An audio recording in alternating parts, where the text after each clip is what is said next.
Hey guys, doing another What's Next. This is on my number 3 cruiserweight in the world, the former two-time cruiserweight champ, former two-time WBO cruiserweight champion, Krzystof Glowacki. Glowacki hasn't fought since the semifinals of the World Boxing Super Series Season 2 last June, when he got controversially TKO'd in the third round against Maris Bradis, the former two-time champ. That was for the WBO title, as Glowacki lost the belt to Bradis. So, but because of the controversy of that fight, it was very controversial in that one. Glowacki had elbowed Bradis at the end of towards the end of the second round. It was probably towards the middle. He he did a rabbit punch behind the head on Bradis, and then Bradis did a back elbow to Glowacki that sent Glowacki down, actually. The referee, instead of calling it an intentional foul and giving him 5 minutes to recover, he told Glowacki just to resume, even though Glowacki was a bit groggy from the shot, and Bradis jumped on him and put him down and hurt him.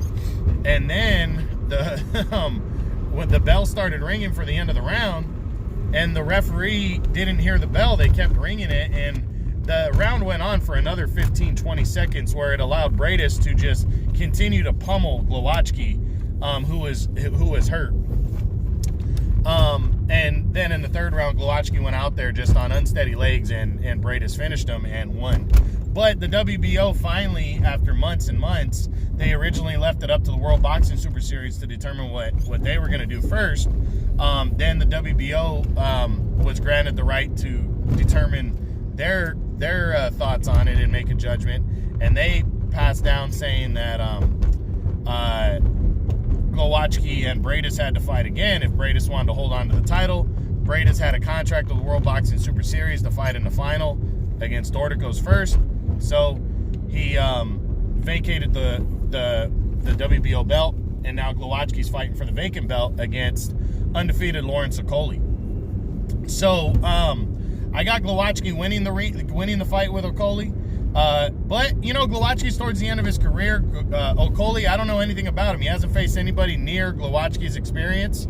So that's a major reason why I think Okolie is going to lose. But, hey, you never know. He's young. He could pull out the win. But I'm picking Glowacki to become a 3-time WBO champion. Now, if that happens,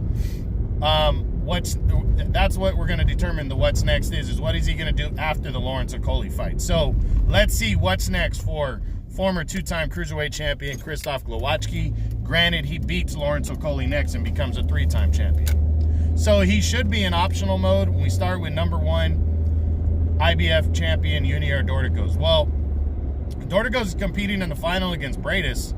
If he beats Bradis in the finals, does he want to move up to heavyweight, or would he stay at cruiserweight and want to unify belts? That's kind of up in the air. Dorticos does pack a heavyweight punch, but the tournament's been dragged out so long, especially with the coronavirus and all the controversy from Bradis Glowacki last year, that Dorticos might just want to.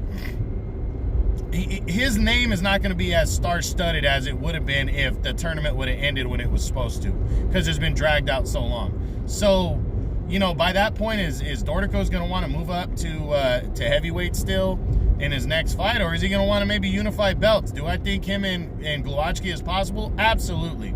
It would make a lot of sense. They're right at the top of the division, and if Dorticos beats Bradis, which I think he will, then yeah, I definitely think him and Glowacki could fight to unify belts next. Number 2 is Maris Bradis, a rematch with him. Yeah, if Bradis were to beat Dorticos in the final, which I think Bradis is a live underdog, I'm picking Dorticos, but they were supposed to fight in Bradis' home country of Riga, Latvia. So, why not? I think Bradis would absolutely, especially if he wins.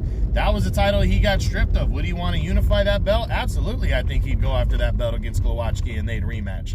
So, yeah, for sure I could see them fighting again. Just to clear things up and then to unify belts on top of that. That'd be huge. Number 4 is WBC champion Ilunga Makabu. I think Makabu's going to get another fight in, while Glowacki's facing Okolie. So I'm not sure if he's going to make a mandatory defense.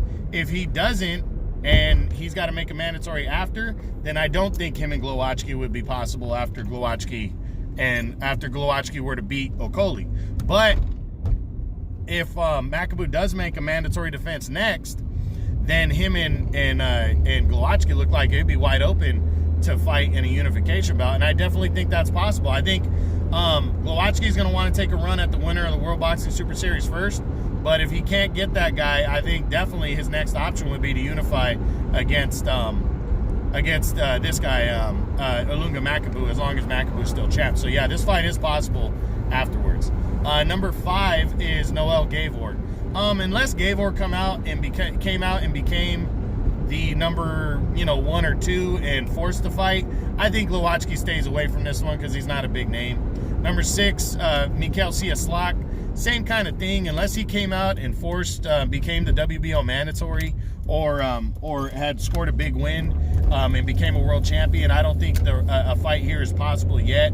Even though I think they're both Polish fighters, so it would make sense. They probably would both want it, but I think they'd want it in a bigger sense of a fight. So I guess it is there, but I'm going to lean towards the less likely, but it could still happen. Number 7 is Russian contender Alexei Papin. Another one, unless he comes out and mandates a fight or gets a big win and becomes a world champion, I don't think him and Glowacki is possible after Glowacki and Okolie.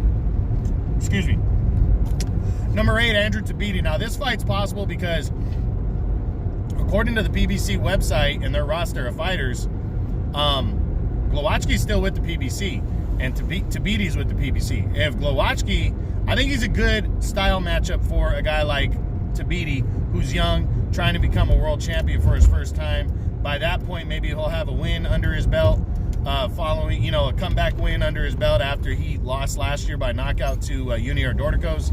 So I definitely think that Glowacki and Tabiti could happen, because this fighting a guy with Glowacki's style, even though he's got some pop, he's also open to get hit and he's getting older. So Tabiti might be able to outbox him.